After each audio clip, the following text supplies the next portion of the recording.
What is up, guys? Welcome to another episode of the Meaning of Podcast. I am Ace. This is RB3. And this is the podcast where we talk about your favorite filmmakers and the deeper meaning within their films. However, since it's Infinity War spoiler week and everyone is giving their Infinity War hot thoughts, we decided, or better, I decided, that we should talk about Infinity War on a full spoiler, nerdy, full length.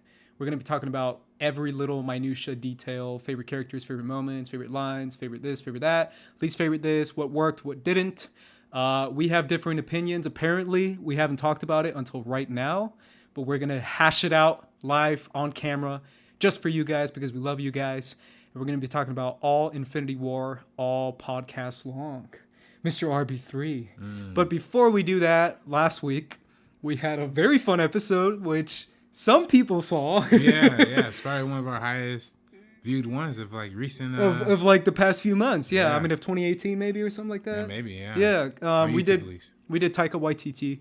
And we had a running joke saying that, you said it. You said that, Taika Waititi is going to get more views and more comments than Paul Thomas Anderson, one of the greatest directors working today, Paul Thomas Anderson. Of all time. And drum roll, please. Fake drum roll. Turns out, by 5 views and 2 comments, Taika Waititi beat Paul Thomas Anderson. Wow.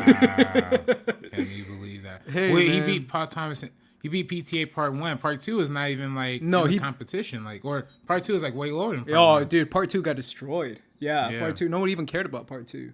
I don't know, man. One of these days, we'll get people to actually listen to the show. Now, we know you guys are listening, but we just don't know what director you want us to talk about. We just kind of pick them at random. Just kind of pick them, yeah. Well, it's interesting. I kind of know it's like the two, like usually when we do 2-parters, first one usually does really, really well, and the second one doesn't really hit. Maybe we should, I'm just thinking about stuff because this is on camera. Maybe we should do like a poll. Maybe that'll be better to get actually people involved, like a Twitter poll. Maybe we can like rotate it like 1 week on your Twitter, 1 week on my Twitter. Yeah. And we can like tweet out like 3 options of directors that we're thinking about and say, hey, which one do you guys want us to talk about? And I don't know, or we'll figure it out. Let us know in the comments down below. Let us know in the comments. But then again, they always put comments like, do this German director that I really like. And I'm like, if PTA didn't do anything, I don't know if some random German guy who I'm sure he's great, but I don't know. We'll figure it out, guys. We want to incorporate you guys as much as we can, but at the same time, we don't want to do random directors that we've never heard of or that most people have never heard of. We'll figure it out. But either way, I think the Taika episode is good. If anything, I recommend you go back and watch it because that's some quality content there. We went a little bonkers in that one. Oh, I went full bonkers in that one. It's some quality content in that episode. Speaking of that episode, let's read some comments from that Taika Waititi episode. Simon B.W. Khan says, I'm with you, Ace. What we do in the shadows is amazing. And if RB3 ain't with us, he can enjoy himself in Vladimir's chamber or something. That's right, man. The torture chamber. Yeah, He's tossing you in the torture chamber. I don't hate. I love that movie. I like it. I don't love it. I like it. Why do you hate everything, RB3? Bro, I like it. Oh, man. Yeah, it's just another funny scene in there when he's like, they called me Vlad the Poker. And he was Vlad the Poker. Oh, dude, that scene when he's like on Facebook and he's like, yeah, we can tag her, we can friend request her, or we can poke her. And then all of a sudden it's like a zoom on his face and he's like, yeah, poker. Oh, man. Lou Bloom, who usually comments as well, says, look at the bright side. If Legion gets canned, Fargo has a bigger chance of coming back. Wait. He's calling out your Legion, bro. I've never seen Fargo either, so. Fargo's amazing. I've never seen any of these FX shows, and I'm like, FX is cool because we talk about Atlanta, and I only see Atlanta. Bro, Noah Hawley is probably the best writer on television. Oh, he does Fargo, right? He does Fargo, and he does Legion. So there you go. Here's what I'll say: Fargo season 1 great, Fargo season 2, some consider it better, consider it on par. Fargo season 3 not as good. I don't want to see Fargo go, but I'd much rather have Legion than Fargo. Any day of the week, any time. There's so much, I value Legion just on like the filmmaking perspective, how weird and experimental and trippy you could go in telling your story and still make it like comprehensible. Well, for most people, not comprehensible, but to me, it's pretty amazing. I don't know if you nobody watches the show, obviously, just based on the ratings. No. We probably get better ratings than fucking Legion at this point. But I don't know about that. But Legion, yeah, I'm telling you, there's the most recent episode this week was about one of the female characters going like through her backstory, and it was just like showing her entire life, but then like on loop, and then like the character has to discover what's wrong, like what's like her identifying trait or factor and whatever. It's so brilliant, such a deep character dive study, so psychological, brilliant writing, directing, music, everything about Legion is just absolute perfection. The two episodes I saw were like pretty cool. Yeah. Two episodes. Come on, y'all. Hey, man. We're really good. I was like, this is really good, and then I forgot why I stopped watching it. But Disney, if you're gonna buy Fox, I love Aubrey Plaza. Aubrey Plaza's amazing. She's great. I love her. She's amazing in this show. Yeah. Disney, if you're gonna buy Fox, keep Legion on, please. Just keep Legion on. This is our last hope. You know what's so funny? You're that's a that's a tough one. Disney for Legion. Yo, come on, man. This is probably the only superhero show that you can get. They're like, you imagine like telling like the Disney executives like, so we have a superhero show on TV. Oh, that's great. What is it? Legion. Okay. How many times is there like a really cool moment for kids? It's like 0. Okay, it's canceled. Nah, man. Come on, I don't want this, dude. Okay, so here's honestly, dude, I don't watch any other superhero shows. 0. Really? Others. Agents of S.H.I.E.L.D., bro. Agents of S.H.I.E.L.D. is dope. Shout out to my Agents of S.H.I.E.L.D. fans. I know there's 5 of you guys out there. Legion. Hey, better than any CW show out there. All right, the CW. Come on, it's not even. Come on now. Hey, come on, man. Like, let's be real though. I mean, Legion. Come on, compared to Agents of S.H.I.E.L.D. Here's what I'll say though. I was big on the Netflix stuff for a while. Yeah, I still am. I promise I will watch Jessica Jones season 2 eventually. I just haven't gotten around to it. Iron Fist was so bad, and Defenders was so mediocre. It had 2 good episodes. Iron Fist had 2 good episodes. So I didn't make it to. I watched the whole thing. I'm sorry. I watched all of it. Yeah. Iron Fist no good. Defenders was mediocre. You like Luke Cage a lot. That's right? probably gonna be the only one I return to. That and Daredevil. Yeah, season 2 looks funny.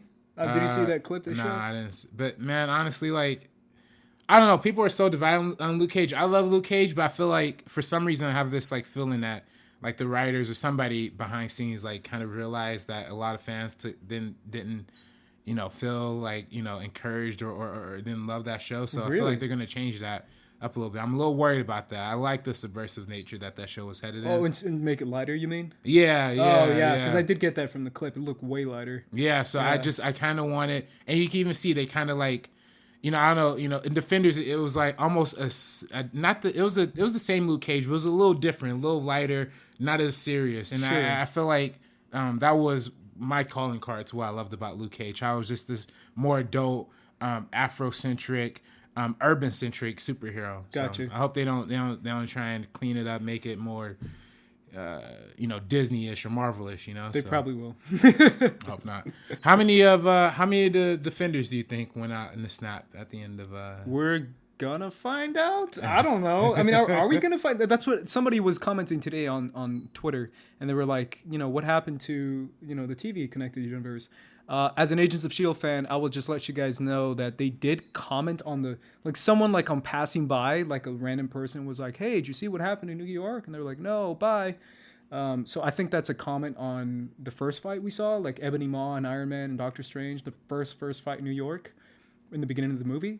But isn't the whole Ashes thing, wasn't that 3 days later, 5 days later? I thought it all took place in the same day. No, I don't think so. I think it was. Because really? The way at least it was presented to the way at least I read it was like they it's like all of the different storylines, the Guardian stuff, the Earth stuff, and the Spider-Man stuff is all happening all at the same time. So if that's the case, then probably next episode on Agents of S.H.I.E.L.D. we're gonna see some Ashes, which it'll be fun. I think I love the whole TV connected thing, even though everyone at Marvel gave up on that.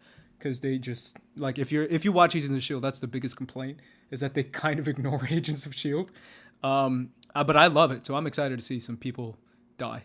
on Agents of In case you guys didn't realize, this is a spoiler review of Avengers Oh yeah, Infinity War. I mean, if you didn't realize that by now, come on now. And if you haven't seen it by now, come on now. 258. Let's get right into it. 258 million opening weekend. Holy crap! I was one of the people who said that was not going to happen, and I was wrong apparently, because I thought for sure nothing was going to beat The Force Awakens for at least a while, because Force Awakens made 248 mil, man. I mean, that's a lot of money for opening weekend. Remember, like, what was it like? When did Jurassic World come out? We thought 208 was like, yo, 208, yo, that's crazy. How did it make 208? That's amazing. That was 2015. That was 2015, and now like 3 years later, already we have something destroy that by like $50 million. Literally $50 million. I mean, just thoughts on that in general, man. What do you think about that much money that they made? And, well, I think it's a testament to what Marvel's been able to do over these past 10 years. Having established all these properties individually just from the beginning, from phase one. And we talked about the MCU a little bit on our past episode of the Meaning of Podcast. But yeah, I mean, just what they're able to do in terms of, I think just overall, their ability to understand what the audiences want from each of their characters, how involved and how how people are expecting a higher level of quality when it comes to these films, not just on an entertainment level, but also on an intellectual level too. I think each and every movie has kind of grown and matured in its own kind of way. To where now, when we watch something like Black Panther, it gets into some kind of heavy political issues in the real world.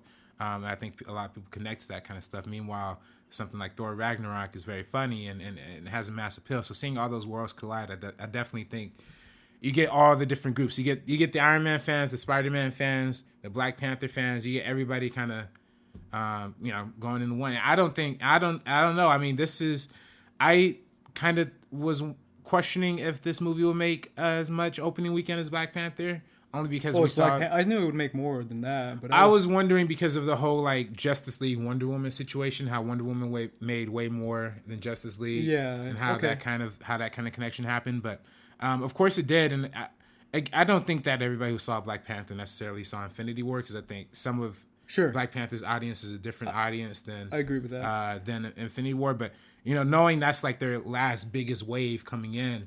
And a lot, and you've converted a lot of fans in that movie going into Infinity War. I think it's like all the chess pieces placed in the right place for this to happen. It's ridiculous. I mean, that's literally what it is too, right? It's the combination of using Black Panther, using all their characters, using new fans, and trying to get new fans to get into this movie. But also, it's one of those things where it's like 258 to me shows a lot of people who maybe have seen one Marvel movie. I mean, that's what 258 says to me. A lot of people were just like kind of dragged, and they were like, yeah, I've seen the Iron Mans or I've seen the first Avengers. They're like, well, come see this one. And they're like, well, I haven't really followed along. It's like, doesn't matter, just come anyways. Like, that to me shows, I think there was a lot of people in this movie that weren't big Marvel fans, because 258? To hit 258, that's such mass appeal, such massive audience, that I guarantee there was a lot of people in this movie who've maybe seen one Marvel movie or two. That to me is what 258 shows. That's so dramatically so much money that it shows that they really made it a must-watch type movie, a must-watch event movie is kind of what it was. Like, even if you've only seen one, come do this. Otherwise, you're going to be the weird guy who gets made fun of because you haven't seen Infinity War, right? Yeah. But that's kind of how it felt. At least the marketing campaign, that's how it felt. Right, and I think, we also got to remember too. I mean, the first Avengers movie came out in 2012. Mm-hmm. First movie to break 200 million opening weekend. That's right. And that was the same thing too. Mm-hmm. I know a lot of people who went into that movie that I talked to back in college, because when it came out, I was in college, and I talked to a lot of people, and I was like, "Oh, wasn't that crazy? That was dope. That was sick. You see freaking this, freaking that," and they were like, "Yeah." I like that guy in the iron suit that flew around. That was cool. And I was like, oh, you've only seen this one? And they're like, yeah, I thought my boyfriend invited me and I thought it was cool. And I was like, oh, there's a lot of people like that who just, I don't know, my friend invited me and I like the explosions and shit. Like, a lot of people don't follow the MCU as much as we do, or as much as other people do. So that to me is a huge testament. I mean, man, Marvel and Disney, man, are just breaking records left and right. That's mind blowing. It's just I don't know. To me, that's just, as a box office nerd that I am, because I am. It's spectacular to see that on a mass appeal level, and still make, in my opinion, a really quality film. Speaking of that, let's get right into, once again, guys, we're doing spoilers, but let's get right into overall thoughts. I want to hear you first, RB3, because I feel like yours is going to be different than mine. Overall thoughts and impressions. So initially, this is basically saying, what is your, like, quick review of the movie as far as quality goes? How do you feel this movie delivered on what it was promising to deliver? Did you like this movie? RB3, ready, set, go. Yeah, I liked it, man. I liked it. It was good. You got to give me more than that, RB3, otherwise you're going to be taking off this podcast. I mean, I don't know what else to say. It was fun. You know. But that's it? That's your overall review? Like, what's your overall impression? What worked? What didn't? Come on. Film critic RB3, future director RB3, let's go. Well, what worked? I mean, what didn't work then? If you didn't, let's start with what didn't, if that's what you want to go to, or whatever you want to go to. I mean, it was just kind of, I don't know, it just felt like they didn't, it wasn't just a movie. I mean, it was just like, it was just like, I don't know. It's like 2.5 hours of punching explosions. It wasn't like some like deeper philosophical. Is that what you wanted in an Infinity War type movie? You wanted a deep philosophical. I wanted something. I mean, there was nothing to like sink my teeth into. There was nothing to think about in this. I mean, like, you could think about Thanos and his decisions and what he was doing. Okay, but he made like 2 decisions, and see, I think that's my problem too. Is like most people have nothing to do in this movie. You know, like. Most of these characters are just kind of there to just be there, but that's just cool. But the point is to defend the Earth and to fight off potential threats to humanity. That's a pretty big thing to do. Okay, but then like, you know, it's just like people just, I don't know, just people just kind of show up and then do lines and have one action scene just kind of walk off. That's kind of feel like, you know, like, and it wasn't like Civil War, where I feel like Civil War had a lot of heroes. But then each hero had like an individual moment to like really shine and do their thing. And I guess that's, you know, a testament to what this movie is, having literally over 30 superheroes in this. I guess you can't give everybody a moment. No, yeah, I mean, that's a little much to ask, don't you think? Yeah, especially when it's like, if this was your overall finale, I would agree with you, because there is a lot of people that don't do shit. But I feel like, I mean, there's gonna be another one. I mean, I'm sure they're gonna do more in the next one, right? People who it's almost like a pacing thing, right? Where it's like someone who you felt was gonna get their upcoming is probably gonna get it in part 2. Don't you think that? Well, fucking half of them are dead. I don't know. Well, the half that didn't die, though. Yeah, but the half, you know, and that's my thing too, man. I think this is one of my biggest problems with this, man. Why do you hate life, RB3? I don't hate life. Why do you hate joy? I like this. Why do you hate people. nerds? You hate nerds now? I hate when you do. You're this, a bully, bro. I hate when. Why are you bullying me? I hate when they does this, man. Because you'll give me the shit on the movie I like. Huh? You give me shit on movies I like. I'm just playing with you. I'm playing with you all the time. All right, here's my I'm problem. I'm totally kidding. You're allowed to whatever you want. Let me cut this. This is the guy who doesn't like Blade Runner 2049. Yeah, I don't like it. So that's different. That's totally different. I didn't like. And I'm that okay movie. with you not liking. I didn't like Blade Runner because I was thinking too much about it. This one I'm not thinking enough. You know, like I don't have enough to leave. I don't see. Here's my thing, Ace. Here's my thing. And I think this is what it ultimately comes down to.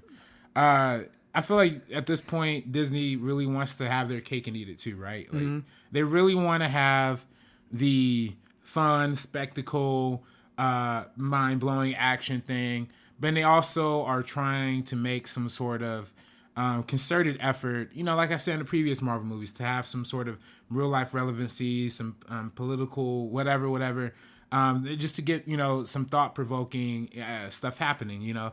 Something for adults to sink their teeth into just as much as kids can, you know?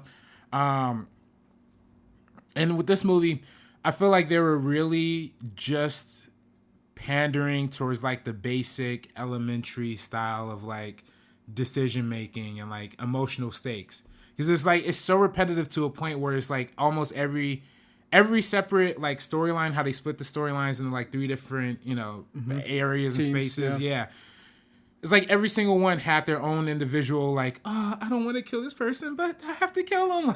And it's like after a while, it's like after seeing that same beat repeated 5 different times and realizing that there's really nothing else that this movie has, it just kind of, I mean, you just have to accept it as like the fluff piece that it is, the action spectacle that it is, Yeah, but beyond that, I don't have much, there's not much. But there. See, I don't know though, because I feel like in a like this is my biggest connection to this MCU is Game of Thrones. And I know you don't watch Game of Thrones, but I'm gonna try and break it down so you can understand.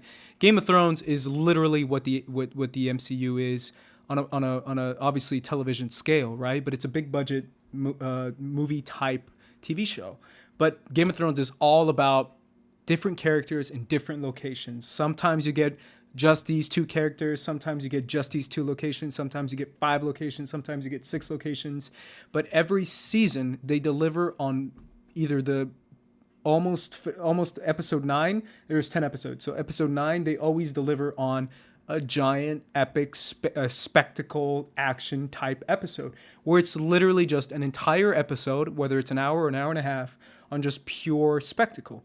And I don't feel like, and Game of Thrones is obviously quality television because a lot of people regard it as that, but I don't feel like that takes away necessarily from the emotional beats. If anything, it adds an opportunity for the expectedness and the weight of these characters and these heroes to step up on a physical sense. Because you get the philosophical, the on Black Panther, the different emotions that Thor goes through, or Spider-Man, or Iron Man in Iron Man 3, or in Iron Man 2, like whatever you want to cater to in a movie, those are the separate episodes we get, like in Game of Thrones. But then finally, you want to see, now that you're a Game of Thrones fan, and now that you're a Marvel fan, you want to see a big spectacle every once in a while. And I feel like this is their episode 9. This is their big spectacle thing where you're just kind of seeing something epic and having that opportunity to have a character that you can follow in the battlefield. It's like, there goes Jon Snow. I see him.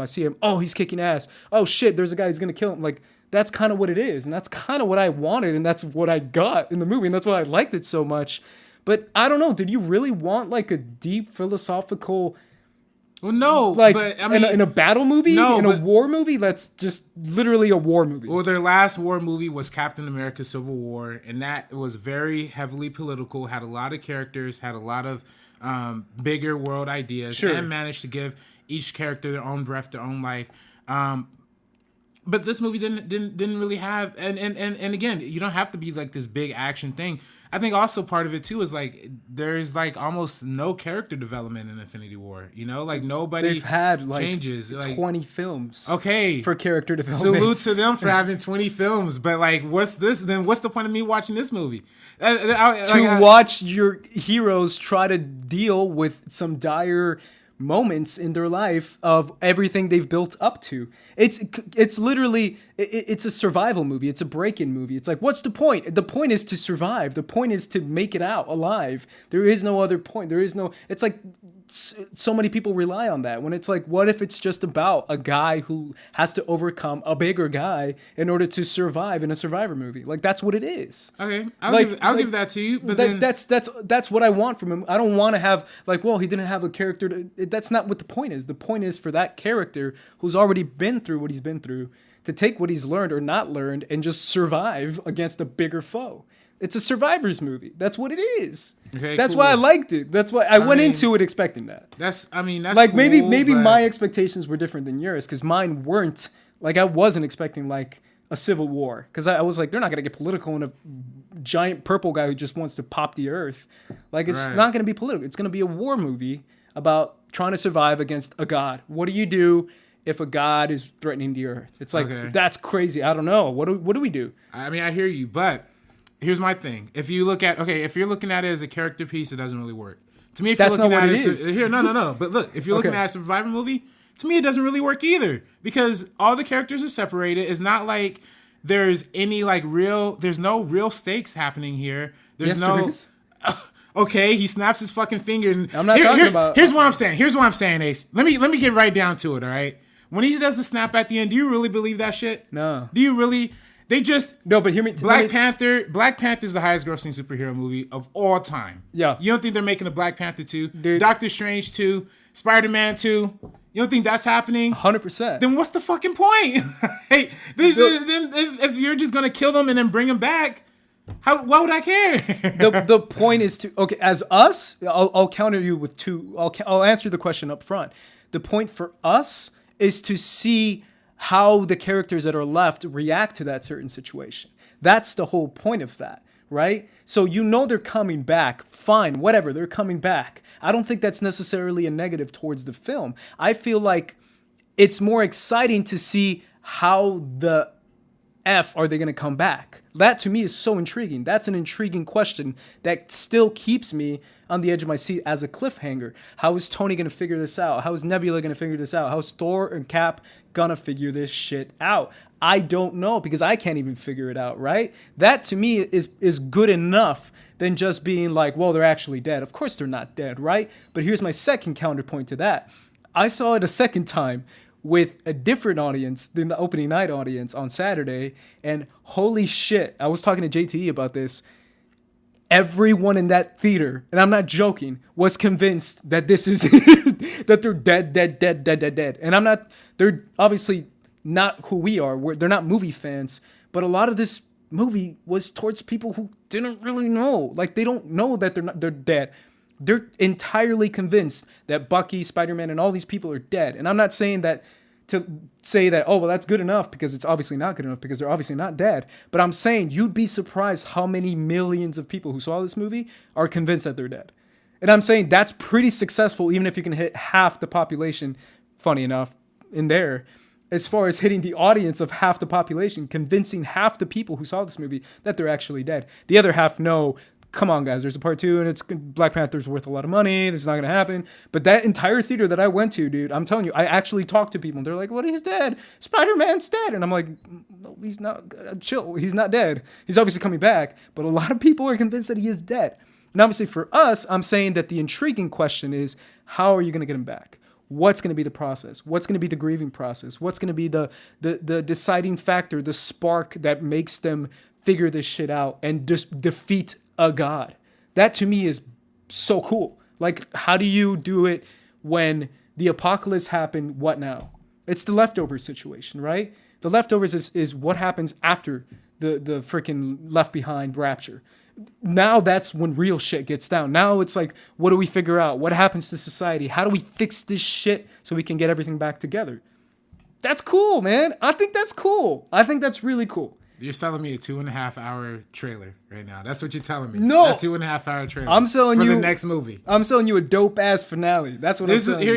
And then listen, I'm gonna go back to the war thing real quick, because I think there's also problems with the whole, like, with thinking. Man, of you it really as didn't a like survival. this. You haven't said one positive thing, bro. Well, no, there's positive in there. No, there's positives in there. But I'm just saying, like, for me, it's like, okay, you have cool action, you have all this, but then, like, and you know, again, I talk about, like, the stakes of, like, not believing characters are dead or whatever.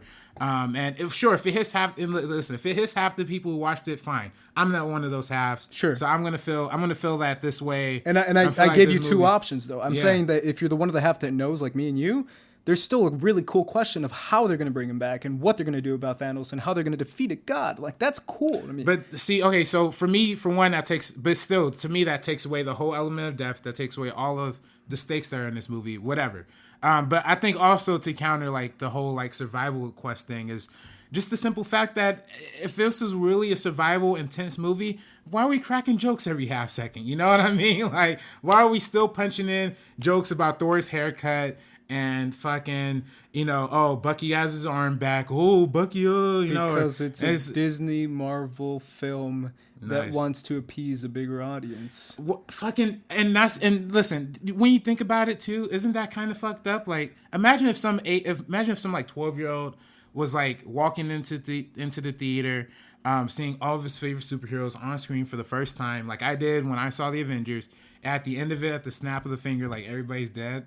Like, don't you think that's a little bit, like, kind of, and especially because they pander this movie specifically to kids, and don't tell me they don't make this movie for kids, because they do. Yeah. When Star-Lord has the fucking gun, and Thanos turns the bullets into bubbles. Like, that's clearly for kids. When Tony Stark makes a SpongeBob joke, you're saying this movie's too mean now? No, it's not too mean. It's just like it's clearly a kids movie, so I'm not gonna expect like some huge survival thing. But if you look at it from the kids' perspective, that's probably like the most heartbreaking shit in the world. Dude, and that's not a positive to me. That's to me is like, oh, okay, whatever. You're gonna make this movie for kids and then clearly break kids' hearts. I mean, me, dude. I mean, I'm telling you, I sat next to a kid. Like literally, it's so funny you mentioned this. I sat next to like a 7 or 8 year old boy next to me. That was him. He was losing his shit. Like he was like fucking like putting his hands on his head. He was losing his shit. And then by the end of the movie, he was convinced that his friendly neighborhood Spider-Man was dead. And I thought in my twisted head, that's awesome. You just fucked with a little kid, and that's the coolest shit ever. I think that's cool. Like, if I were a little kid, I would be heartbroken, and I would be, like, kicking rocks and shit, and I would be pissed. But at the same time, I think that's even more exciting that a year later, I can be that same little kid and trying to figure this shit out or try and go where the story takes me. Sometimes in a story, you're meant to be heartbroken. I think that's cool. I think if you can successfully break someone's heart because of their connection to a character, that's good. That's good shit. I think that's good quality content. Just like what Game of Thrones does it all the time. Like, of course I get pissed and of course I'm mad, but at the same time I'm like, fuck, that was dope. Like, you just killed my heart.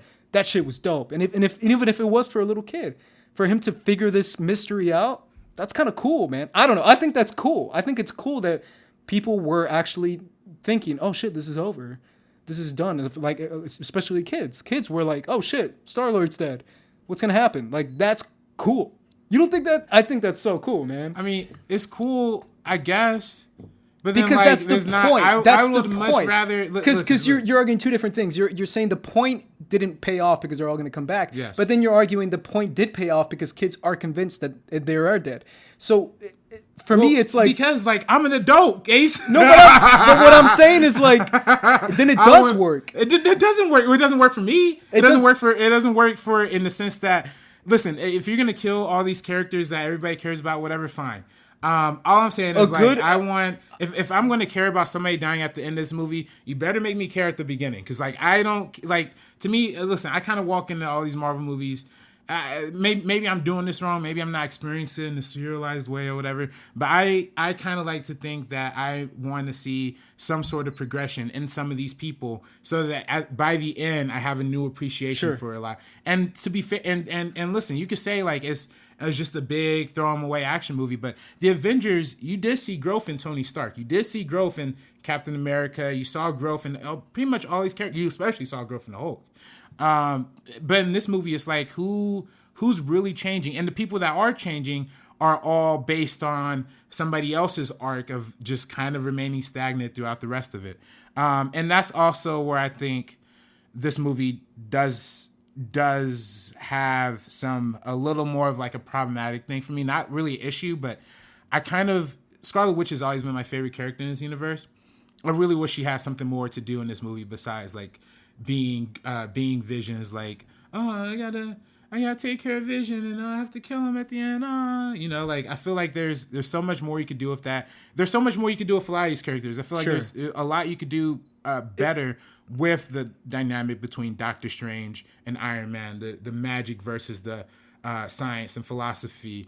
But they instead choose to go on this whole thing about, if I don't destroy, I have to die before I give up the time stone, like all this kind of. And I just feel like at a certain point, I want as a film goer. And listen, I'm a comic book guy, I'm a nerd guy, I'm all that stuff. But I'm always gonna put movies first. You know what I mean? And what I like in movies first. And for me, like as a fun comic book movie, it's fun. But like as a movie, there's no character development. There's no real stakes. There's no individual personality or person I could get behind. There's no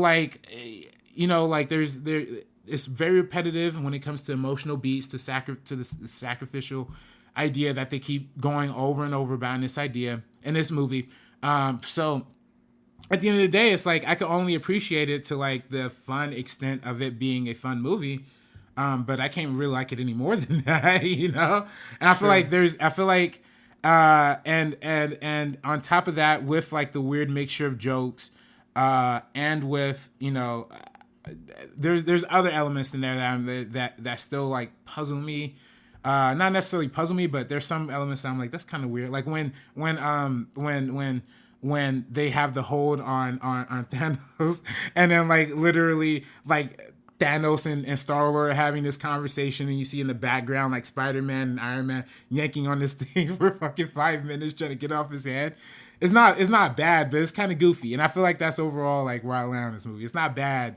It's a little goofy and it's fun, but it's not like high quality top tier Marvel for me. Sure, So. I don't, but I just don't feel like that was their intent. Like if their intention was to make a very deep movie, and it's gonna be like, oh, it's so deep, and all these characters are gonna realize that their philosophies don't match because they're dealing with, and it's like, that's not what it was supposed to be.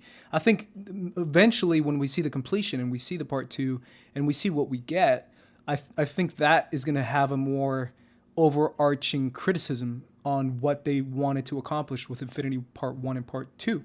But with this one, it like I said before, and obviously I know you don't get this reference, but it's episode 9 for Game of Thrones. It's literally that one episode right before the finale where you just want to see your character kick some ass or get his ass kicked or die or not die. Like that's kind of the point of what they were trying to accomplish, is what would happen if all these other movies that we've made and we throw them all together on a much, much bigger scale. Like you can't compare this movie to Avengers, because Avengers had 5 main characters. This one had like you said, 30.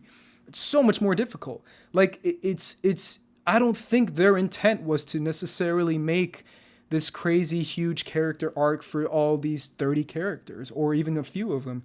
I think they just wanted to throw them together and see how they react to a god trying to destroy the universe. And it's much more simpler. I agree with you. It's a much more simpler Marvel movie than the other ones we've gotten, which balances action with actually little nuggets of philosophy and politics and shit like that. But I don't think that's what they wanted to do. And that's why maybe my expectations were, I just wanted to see shit blow up and let's see who survives and let's see how many people kick ass or get their ass kicked.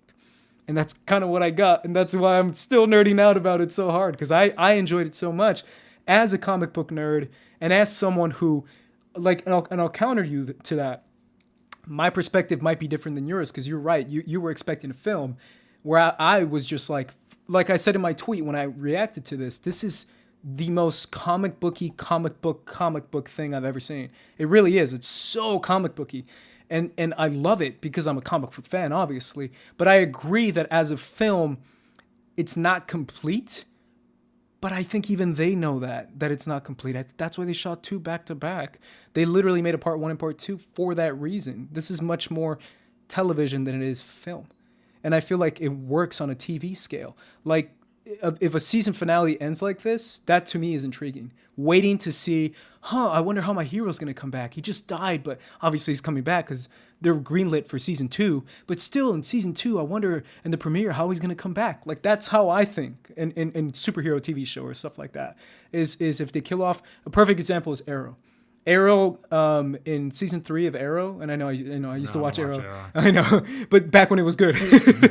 In like season 2, Ra's al Ghul kills him, and as soon as he kills him and kicks him off a cliff, I'm like, fuck! They just killed the main character. Obviously, he's coming back because it's show's called Arrow. But it was exciting for me to think how they're gonna bring him back, what's gonna be the repercussions, how his sister is gonna react to his brother dying. Like, is she gonna be the Arrow for like 3 episodes or 4 episodes? Is so and so gonna take up the mantle? Is Ra's gonna feel bad about it and maybe dip him in the Lazarus pit, or is someone gonna kill Ra's al Ghul and dip it? That's exciting as a nerd, like as a comic book nerd. That's exciting to me. That's just where I'm coming from. No, I mean, listen, I get it. And maybe I hold Marvel movies too high of a standard. I think that's partially because of how high quality all the Phase 3 was. Sure. And listen, and I'm all for like TV show serialization, all that kind of stuff. But that's the whole argument like of the Marvel Cinematic Universe of it being too serialized. But honestly, I felt like in Phase 3, all of each individual movie had their own arc, had their own had their own character building, their moments, their ideas, their political ideologies, or their own. And especially they had their own distinct identity, and I think that's what I went into Infinity War expecting was something of a complete story. And to be fair, it's of course like Deathly Hallows Part 1 or whatever, which I like Deathly Hallows Part 1, but there's a lot of people who don't like it because it's all set up. Yeah. But to me, at least in that movie, the characters, and I compare them because both stakes are about a character trying to find these individual stones, and before a race of time, they're all like crunched for time or whatever. But at least we still had like some moments of like understanding each person's fears and ideology. I remember distinctly watching Deathly Hallows Part 1, and that whole scene where Ron had to confront his fear in the middle of the thing with the big whatever cloud thing, whatever. I don't care about Harry Potter if you haven't told by now, but I did like that because it was like, oh, this is your way of showing the power of this thing, while also giving me some insight into what this character thinks and dreams. The closest thing that we have in Infinity War is like the fake out thing with Thanos and Gamora that happens on the planet the Vormir. Collector is on. Vormir. Is that Vormir? Nowhere. Which is cool, but then again, that's almost like it almost goes back to my problem with this movie is like, what can I believe? What can't I believe? This is like, and not just like from the suspension of disbelief standpoint, but just of like, okay, we're going to keep chugging through the same story beats over and over again and showing that the Reality Stone does this, and she didn't actually kill Thanos, so it was just all kind of a big waste of time anyway. And that's all. Like I said, that's a repeated thing throughout this movie. Is just like kind of setting us up for a waste of time. Well, I would disagree with that in the sense of Gamora. That was the whole point. Even Thanos says it was to prove that she did kind of care about Thanos because she did actually break down and cry, like a really convincing cry too.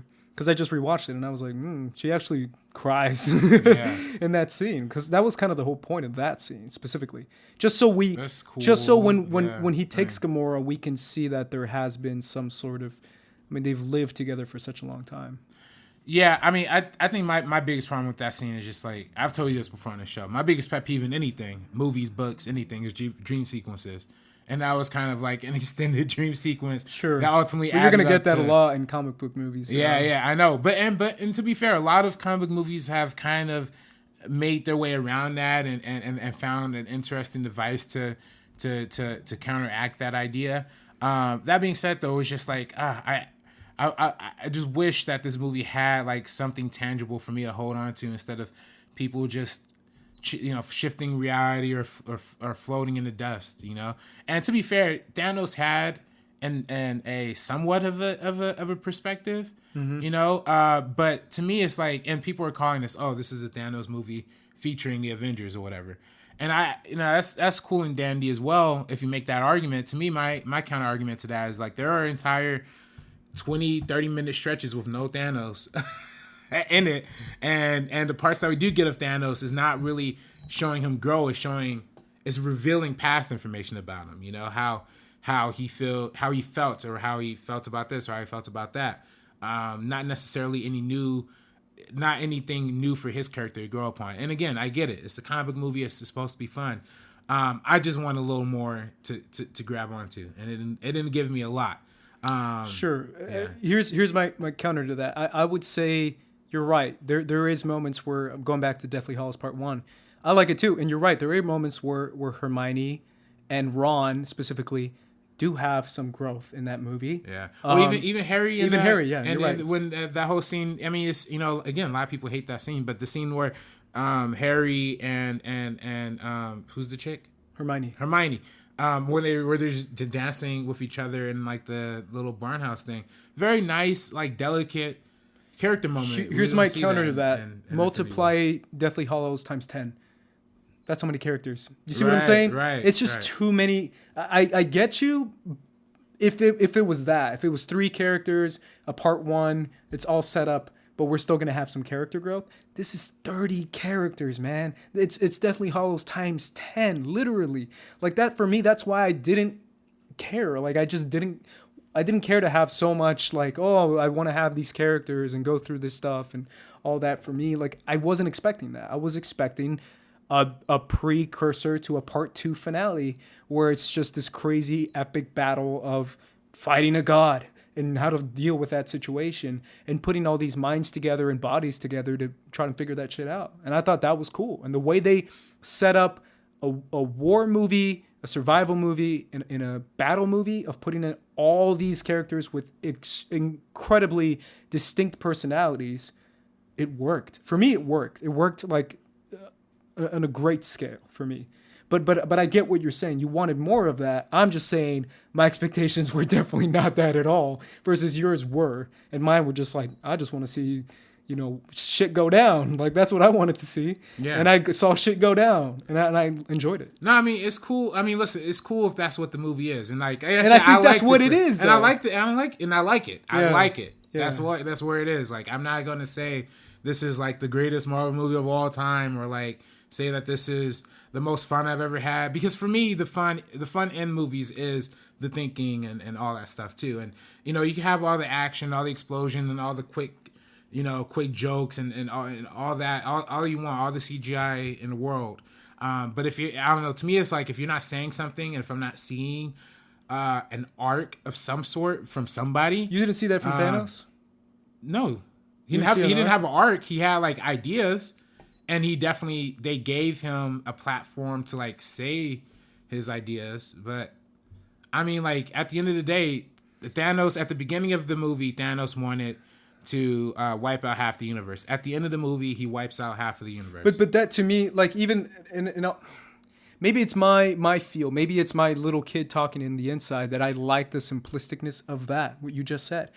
Thanos went in wanting to wipe out half the universe. He went through some shit in order to wipe out half the universe, and he accomplished it. That's the same reaction I had to Thor in the movie, who's obviously my favorite character. And my favorite character in the movie was Thor lost everything, and now Thor wants to kick some fucking ass. Yeah. Thor goes to make a hammer.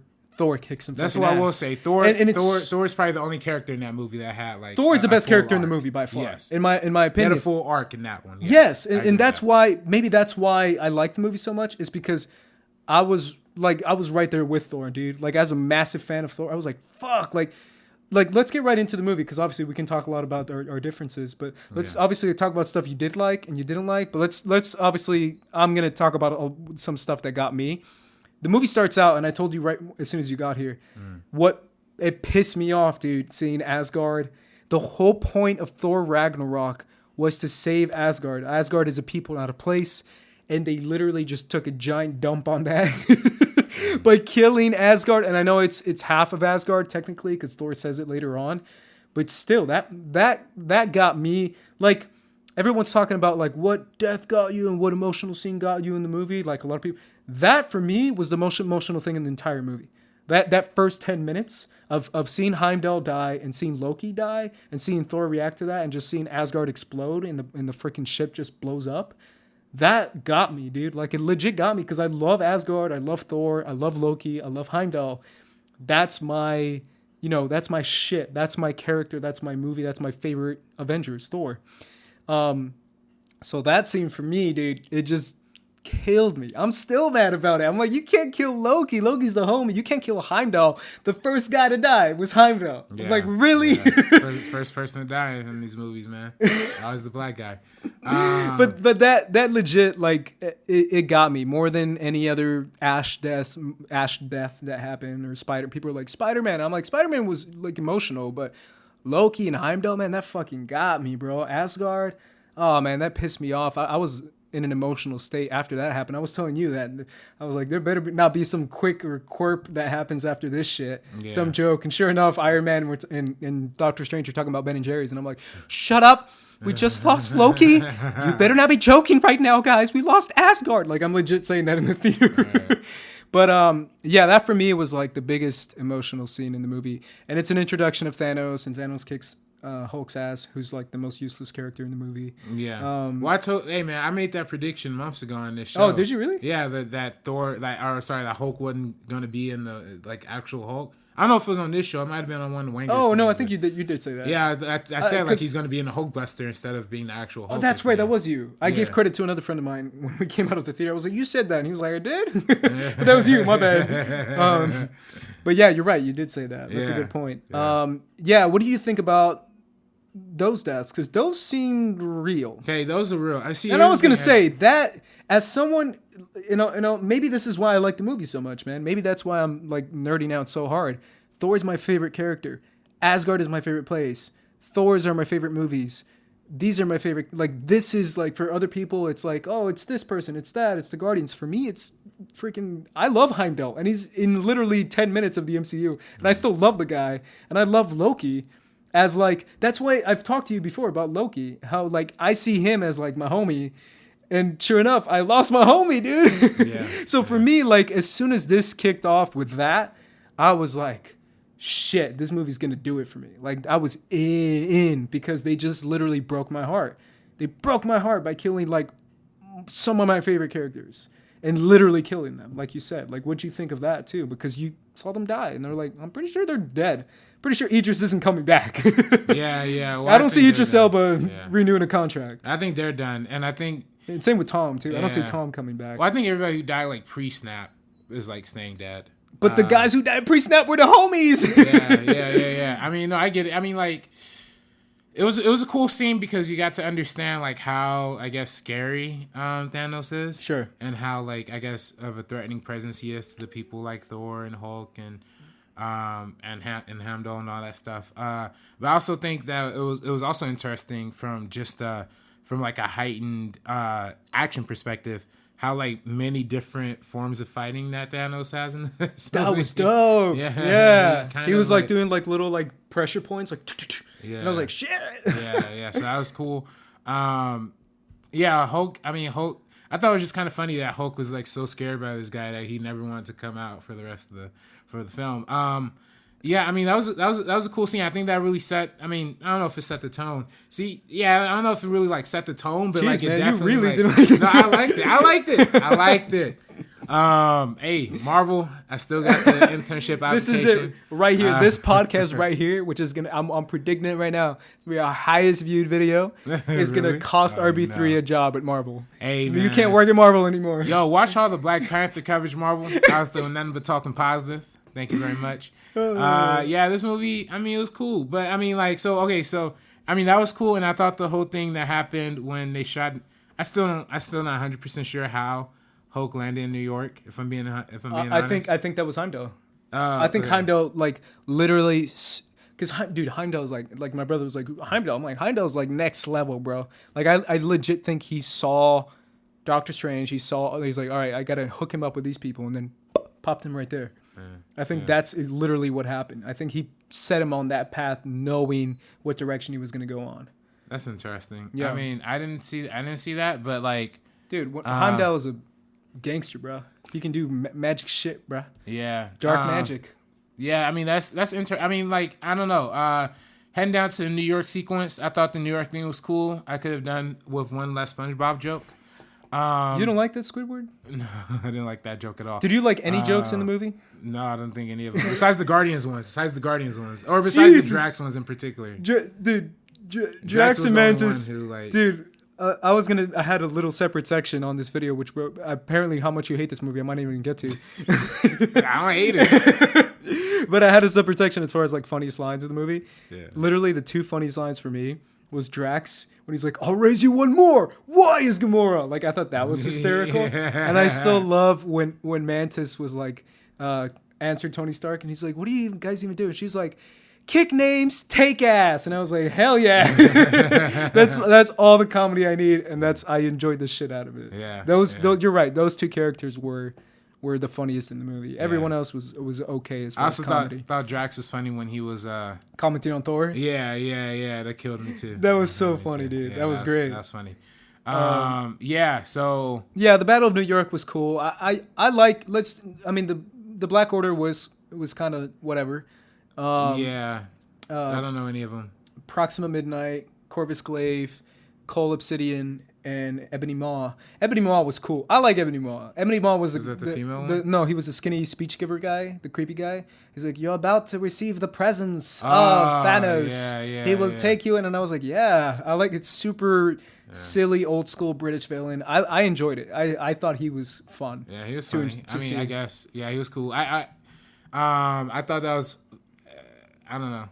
Yeah, the whole Battle of New York was dope. The Battle of New York. That was our podcast for. Battle of New York was dope. I'm about to stop this shit. Battle of New York was dope. I like seeing Spider-Man. I like seeing Ned come back from Spider-Man Homecoming. Dude, that was great. Yeah, that was such a great moment. That was cool. It was good seeing.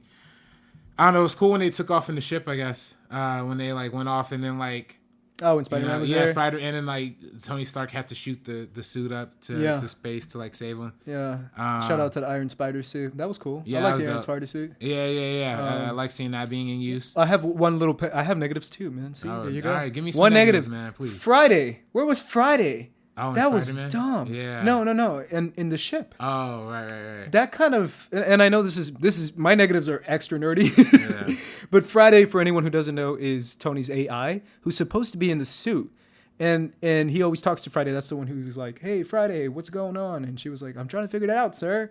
But she just disappears when he's in space. I was like, that's kind of dumb. Well, they just wanted to write her out. Well, I figure like there's no internet like in space, so no, but it's part of the suit. That's why I was like, it's like Jarvis. Like Jarvis was the suit. Jarvis was him. I don't know. I figure like I don't know. I guess it's me reading into it. Like if you're like that far away from like your operating system, that's kind of what they were going for. Yeah. But still, I was like, man, y'all did Friday dirty, man.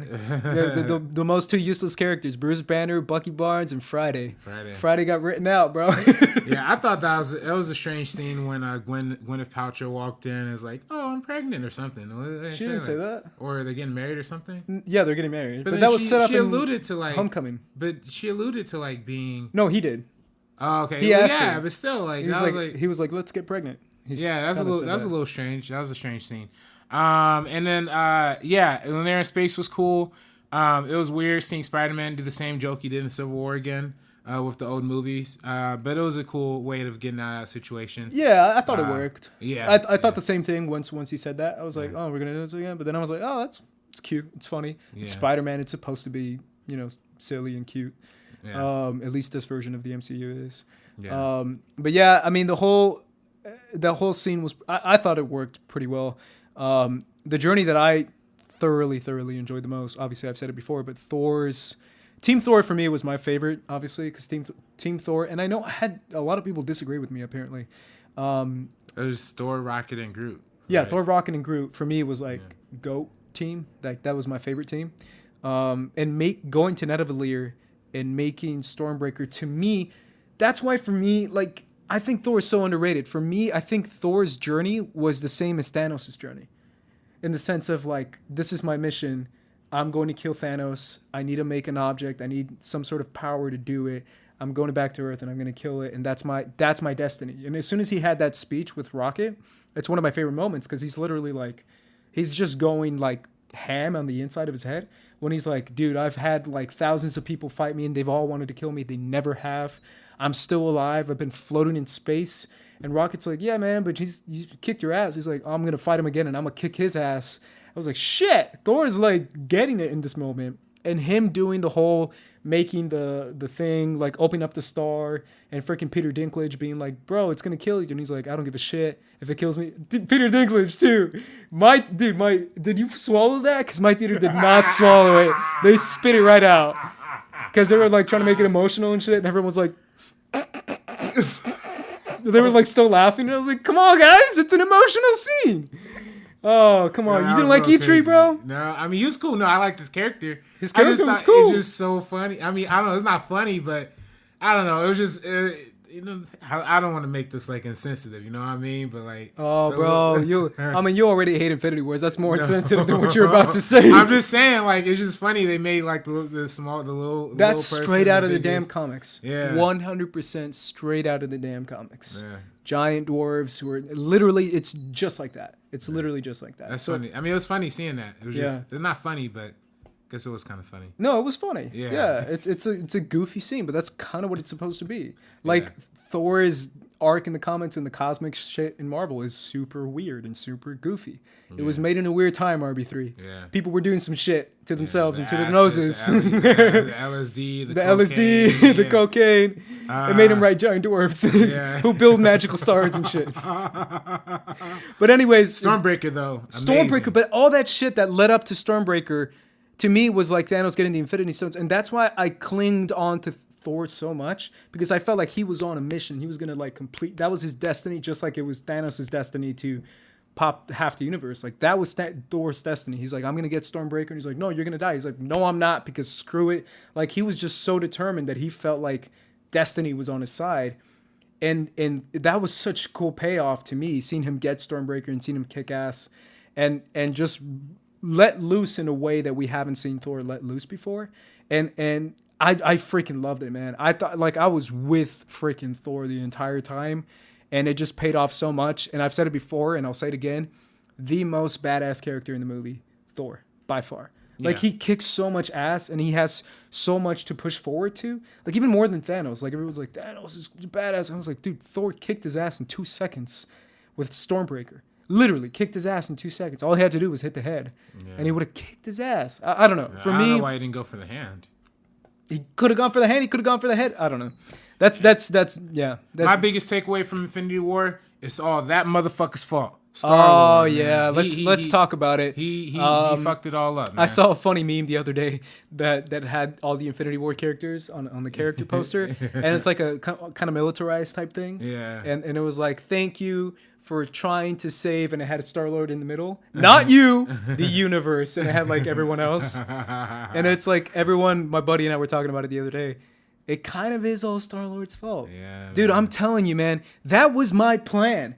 Like I was losing my shit when as soon as like Doctor Strange opened the plant and then Mantis fell down, I was like, that was my plan. That was literally like, cause the whole time I was like, if you get Mantis is clutch, bro. She's clutch. Yeah. Like if you get her on anybody, she gonna put him down. Like put him down, and she did. Like she put him down basically. Yeah, for a little bit. Yeah. All you had to do was wait 5 seconds for Tony and Iron Man and freaking Spider-Man to take off the glove. That was it. That was it. I literally do. I don't know how. Maybe I'm the only one who thought this shit was funny, but like just seeing like Spider-Man and Iron Man trying to yank the glove over the fuck as they're having a background and like having a conversation in the background, you're just seeing them like literally like, and you know it's all CGI, so they're just pulling at nothing. Like, yeah. I don't know why. That was just so crazy to me, man.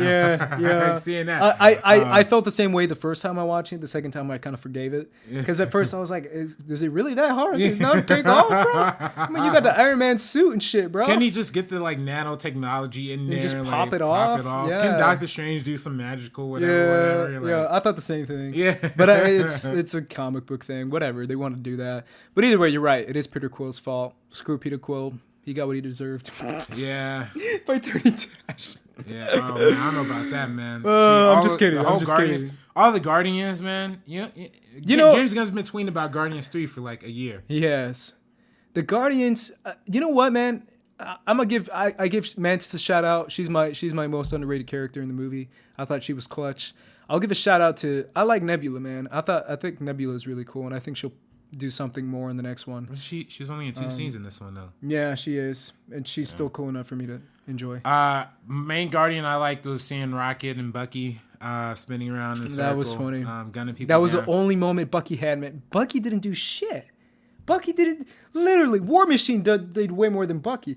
Bro, can we talk about War Machine, please? War Machine's dope. Don Cheadle is. Well, I don't know about Don Cheadle, but the suit, the War Machine powers being used. James Rhodey Rose. What you got against Don Cheadle, bro? Well, he just didn't do anything in this movie. But the character had, or the powers of the character. Yeah. I got you. I see what you're saying. Yeah. It was dope. War Machine's dope, man. Yeah. He's dope. I'm so glad he's one of the guys who got left alive. That I'm just like, I was like, all right, at least we got Rhodes. Yeah, no, wasn't it kind of fucked up that they killed like every new person, just kept the old fucking Avengers team alive? Like, I think that's very purposeful. Yeah, and then I guess the fourth one is just going to be like the last one where you see all the old ones. Nebula is pretty new though. Nebula. No, she's in the first Guardians. But I mean, just like in terms of like Okoye's still around. M'Baku's still there. Right. I was like, at least we still got M'Baku. All the supporting characters of the new people are still there. Sure. But like the main core Avengers are still the main core Avengers. Yeah. I don't even know if Shuri's still alive, man. Like, no, Shuri. Dude, come on, you can't kill Shuri, bro. Yeah, they didn't show her. They didn't show her fade away. They didn't show Wong either. Wong, is it Wong? Wong. I don't think Wong's dead. I don't think anyone they didn't show. I mean, they showed everyone, so they could have just shown like one shot of Shuri turning to ash. I think they're still alive because they didn't show them. But yeah, I think that was speaking of Guardians, that's the most for me. Right. If you don't realize this by now, people, I'm looking at the poster trying to like take a deep dive into who's all on here. Strange, Doctor Strange. Here's what I'll say. All right. Number 1 was Thor. Number 2, Doctor Strange in this movie. For me, 100%. Doctor Strange was gangster in this movie, bro. Yeah. It was so dope. I love Doctor Strange. Keep going. Not really much of like a story arc, but just on pure ass kicking, bro. Yeah, he has some good moments, and I like the whole thing where, well, I don't like the scene, but I like the idea of him looking into the future and seeing like 14 million different possibilities, and like there's only one possible route of survival. I like that idea a lot.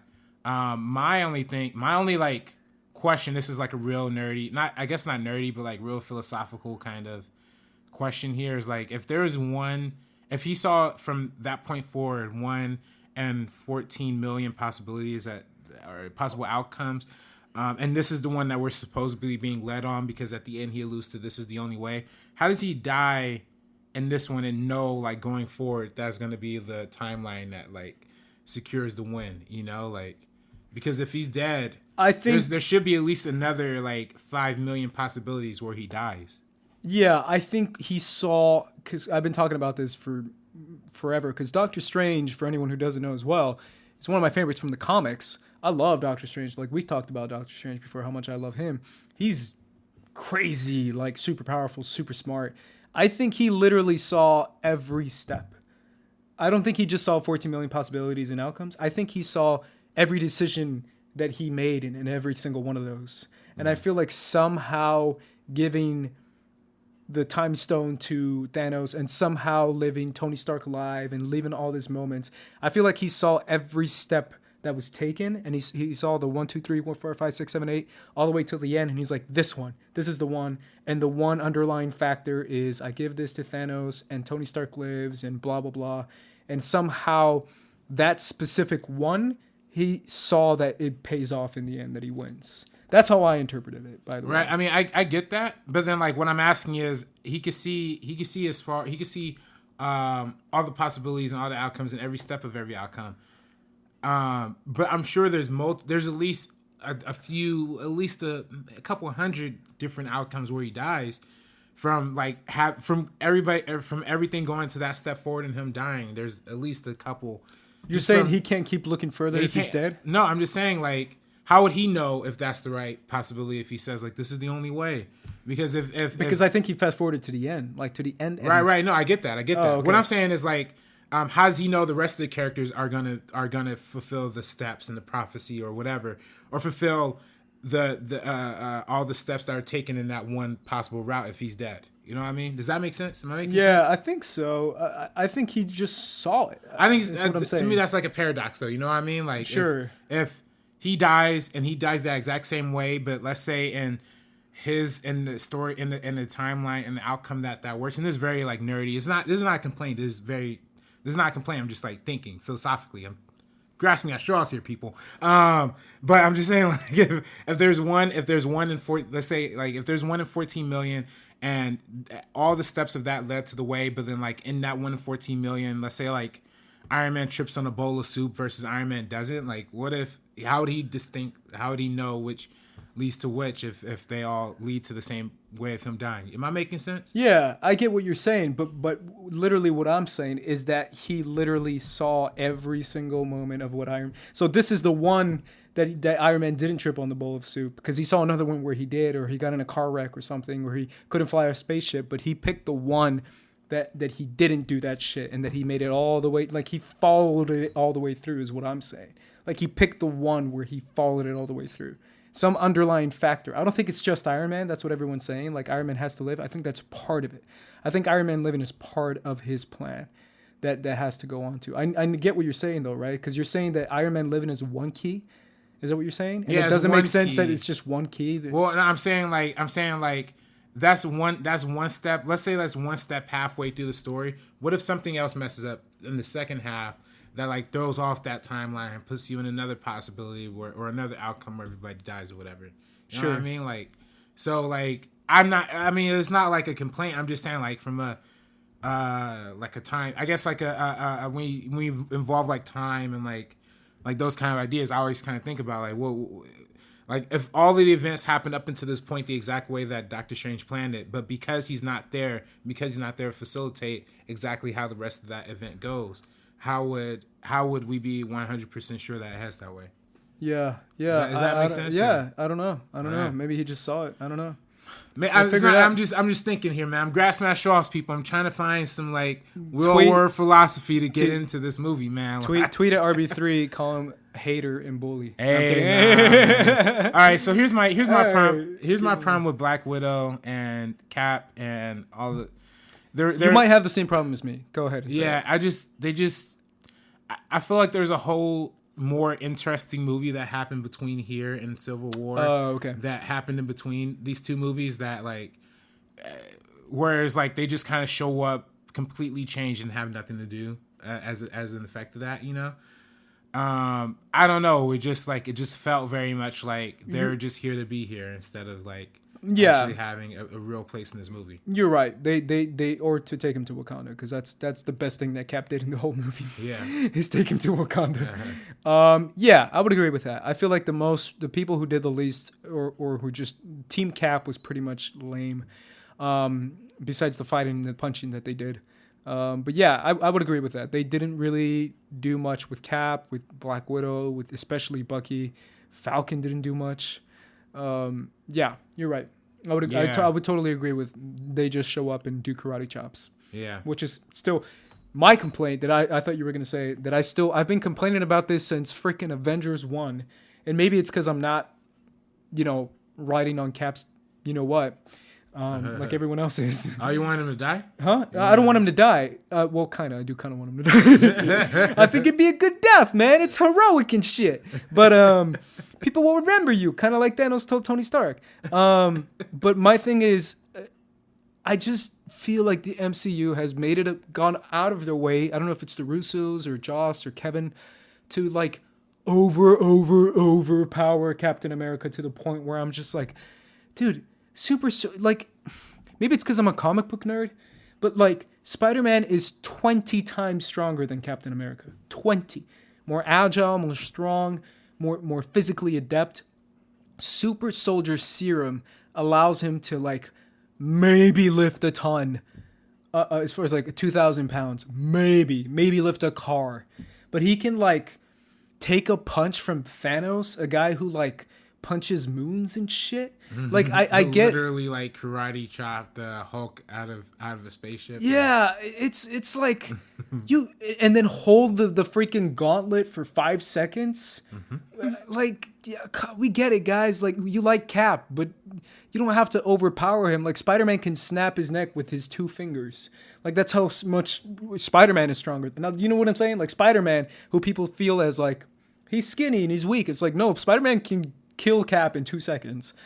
And it levels up all the way up to Thor, who I feel is the most physically strong one. Mm-hmm. But really, I feel like people have been like, he's cool and all, but come on now, why you gotta make him like godlike powerful?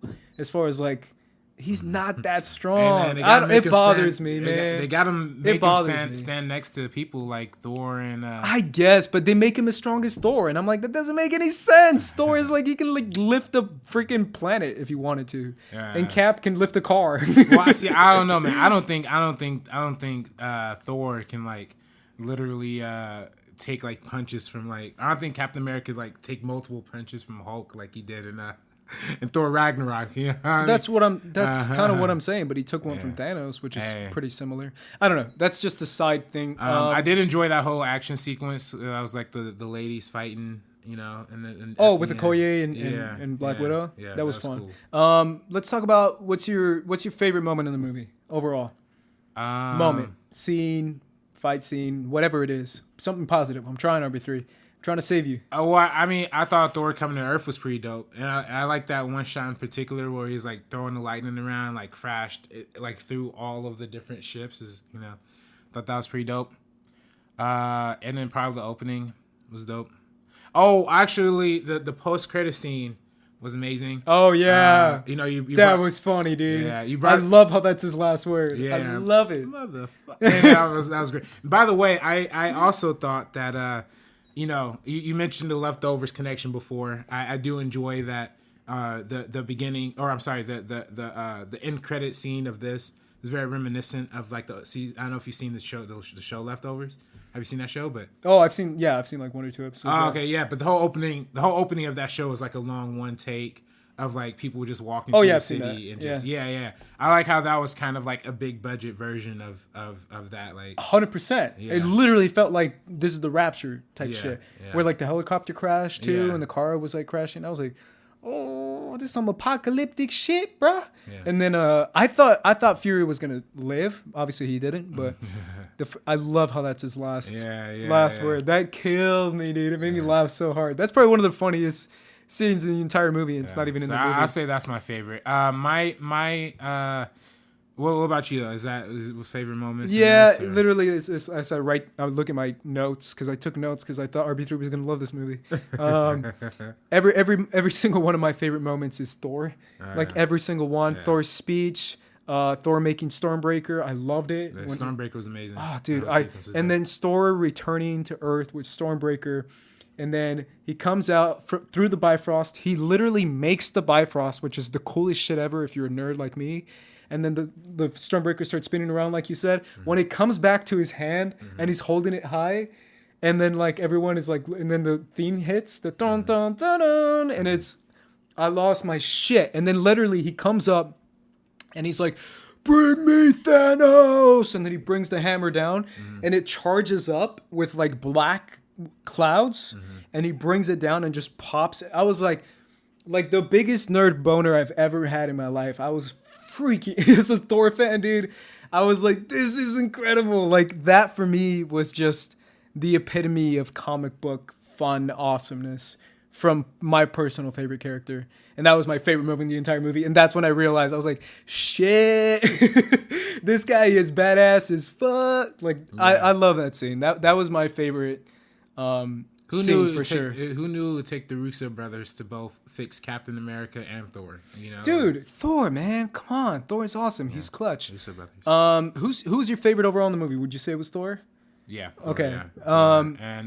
Yeah. Who's your top 3? Let's throw it like that. A full top 3. Yeah, top 3. Okay. Was it hard to fit a third? I'm looking at the poster. So definitely Thor, Doctor Strange. I didn't really like Iron Man all that much in this movie. But maybe Spider-Man too. But I mean, like, come on. I don't feel like there's any. I mean, Gamora. Maybe Gamora. I guess if you count Thanos' character, Thanos then. So those are your 3: Thanos, Thor, and Doctor Strange. Got you. My 3 are Thor, Doctor Strange, and Iron Man. I like Iron Man in this movie. I feel like he's very headstrong and determined, and I liked when he told Doctor Strange his plan. I liked when he was like, we can't go back to Earth because if we want a battlefield, think about it. If we want a battlefield, it's better to destroy some random ass planet than to destroy Earth on the battlefield. And I was like, as a Dragon Ball Z fan, and as watching Man of Steel when he fought Zod, that makes a lot of sense. It's like there's gonna be a lot of debris and a lot of dead people if you fight on Earth, whereas we fight on this planet. Who cares? Yeah. So that made total sense to me. And his fight with him and Iron Man and Doctor Strange facing off against Thanos was probably one of the best fight scenes in the movie for me. Because when Doctor Strange starts like multiplying his shit and he was doing the freaking crazy Hindu shit, and then Iron Man starts like pulling out some crazy ass weaponry from his whole thing, and then at the same time, Thanos just breaks it off and stabs him. Did you think he was dead? Because I thought he was gonna die. I was like, shit, he's gonna die. I thought he was gonna be toast. Yeah. That got me, man, because I felt like He is the one. He is the start of the MCU, the start of the Avengers. He will be the end of the Avengers, Iron Man.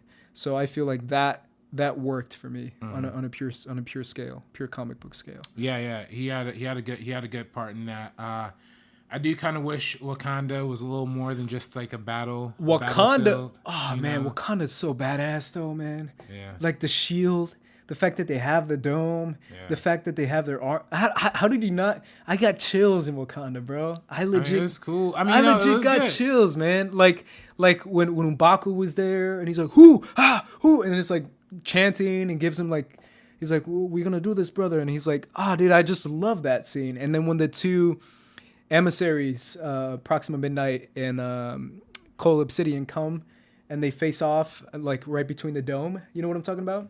Mm-hmm. And then he's like, we're gonna kill you guys or something. And I forget Black Panther's line, but it was dope. He was like, Thanos will not have his victory. You're in Wakanda now. The only thing Thanos will have now is like dust and blood. Remember when he says that? And I was like, well, shit, you in Wakanda now, bitch. Like that's literally what he said in his T'Challa way. I thought it was cool, man. I thought freaking Wakanda was dope. Yeah, I thought it's a cool, fun throwback to like Braveheart and those like crazy old school war movies and like, you know, sword and sandal type battles. I love that sword and sandal type shit. So I was like, this is dope. Like this is cool. I just wish there was just a little bit more of like, you know, how when we're in space with the Guardians, it feels like a Guardians movie. How we're with Thor, it feels like a Thor movie. With Iron Man and all those characters. For me, I wish when we got to Wakanda, it felt like it was like Black Panther again, you know? And I didn't really feel that. I didn't really have the identity of the Black Panther movie that, like, it had the characters and it had, but like, I feel like you're never going to get that unless you have Coogler. Coogler is the only one who can bring that. I feel like... Well, true, but then I feel like they captured the Guardians pretty well without James Gunn. They did have James Gunn. Well, yeah, I mean, like, as a producer, but I mean, like, but as he was on set director. and shit, though. Like, that's the difference. Right. Like, he was a producer, but he was actually on set, and he was, like, going through the script with Kevin. Like, apparently he was pretty hands-on. I think that's why it felt so Guardians, because he was physically there. I think if they have Coogler physically there as a producer, it would have been a little better. I agree with you. It wasn't as Wakanda-y, but I feel like Coogler just brings in so much flavor that maybe that's why. Yeah, I mean, maybe they should have. Maybe they didn't know Black Panther was going to make that kind of money. I don't think they did. But even still, like they wouldn't have even thought about disappearing him in the ash. Yeah. So I don't know. That's the one thing too, man. Like when the ash shit started happening, he snapped his fingers, and I saw Bucky go. When I saw Bucky go, I was like, all right, this for real. Like they're legit killing Bucky. He's done. He's over. Like I thought he wasn't. As soon as Bucky went, I was like, all right. This shit is real. That's crazy. They just killed Bucky. That's bonkers. As soon as T'Challa went, I was like, nah. Nah. That guy is worth billions and billions of dollars. You're not going to kill your moneymaker, bro. Yeah. That's exactly what I thought too. It was like, this isn't. Yeah. And then the Guardians started disappearing, and I was like, nah, Guardians 3, bro. Come on. Yeah. And obviously Spider-Man, when he disappeared, I was like, Spider-Man 2, come on, fam. Come on now. Yeah. It was still funny to see him. Not funny, but I guess like it was still interesting to see his reaction be the most different. Because he's obviously the most childlike. Yeah. Because he's a child. I kind of like that he was like crying and shit. And he was like, fuck, I'm going to die. I don't want to die. Like I was like, shit. Yeah, that'd be my reaction too. Yeah. But I don't know. I still think for kids, that's a little crazy. I thought that was, again, I love that the kid next to me was freaking the fuck out that Spider-Man was done. I loved it. I was like, yes, I would love that as a kid. That's funny though, man. But yeah, his scene was very emotional. I like how they gave him the only emotional scene in that too. That's a good point. I do question why Black Widow's hair is blonde now. Yeah, it's supposed to. I mean, it's supposed to show you that they've done some shit and they went undercover and all that stuff. But yeah. Again, I feel like that would have been a great movie, like there. Yeah. But again, that's probably like Winter Soldier all over again. Again, Scarlet Witch has always been my favorite character in these movies. Nice. So she has some good action moments. She did. Just feel like her character. When she killed Vision, though, I felt that. I was like, fuck, that was dope. I don't like how her story always has to be like the Vision or like has to be so male oriented in general. Like, sure. Age of Ultron, it's like, oh, my brother. Civil War is like, oh, Tony's keeping me locked in my room. This one is the whole Vision stuff. Sure. I just wish she would have her own identity. Yeah, her own identity. I agree have with her that. own presence. Sure. And stuff like that. Hulk, he was cool. He got his ass kicked, never came back. Yep. Bruce Banner was good to see though. Yeah. Everyone else was whatever to me.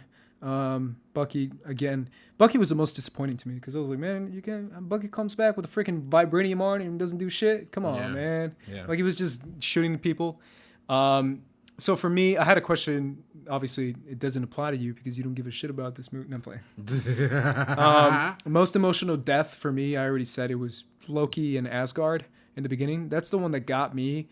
Gamora, I liked it, but I liked it because what it brought Thanos, because it made Thanos a little bit better. I like it, the Red Skull thing.